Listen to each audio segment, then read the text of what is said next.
Hi friends, praise the lord. ఎలా ఉన్నారు? ప్రభు నామమున మీ అందరికీ వందనాలు.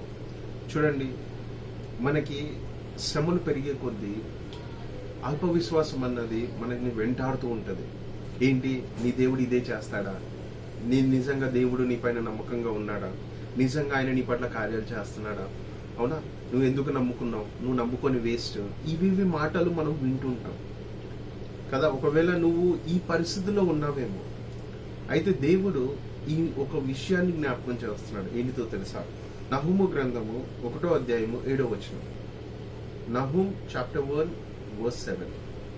The Lord is good, a strong refuge when trouble comes. He is close to those who trust in him. యెహోవా ఉత్తముడు, శ్రమదినమందు ఆయన ఆశ్రయదుర్గము, తన యందు నమ్మిక ఉంచే వారిని ఆయన ఎరుగును. హల్లెలూయా. ఇక్కడ చూడండి, తన యందు ఎవరైతే నమ్మిక ఉంచారో ఖచ్చితంగా ఆయన, అవునా, వారిని ఎరిగి ఉన్నాడంట. అంటే ఖచ్చితంగా చెప్తున్నాడు ఏంటిదంటే, శ్రమదినమందు ఆయన ఆశ్రయదుర్గము.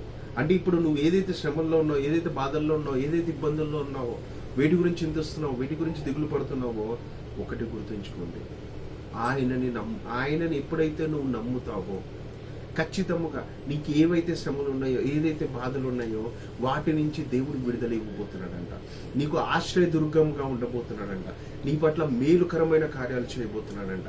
అందుకోసమే చూడండి, మనము చుట్టుపక్కల అపవాది ఎన్నో మాటలు మన చుట్టుపక్కల చెప్తూ ఉంటాడు. కానీ చూడండి, ఇక్కడ స్పష్టముగా దేవుడు జ్ఞాపకం చేస్తున్నాడు, నా యందు నమ్మిక ఉంచు, నేను నీకున్న ప్రతి బాధని, ప్రతి సమస్యని, ప్రతి వాటిని తీసేసే వాడని నేను ఎరిగి ఉన్నాను, నీకు తోడుగా ఉండబోతున్నాను అన్నాడు. అవునా, అందుకోసమే విశ్వాసముతో ఉందాము, నమ్మకంతో ఉందాము, ఆయన యందు, అవునా, ఆయన పైన ఆధారపడదాము, గొప్ప ఆశీర్వాదాలను చూద్దాము. ఆమేన్.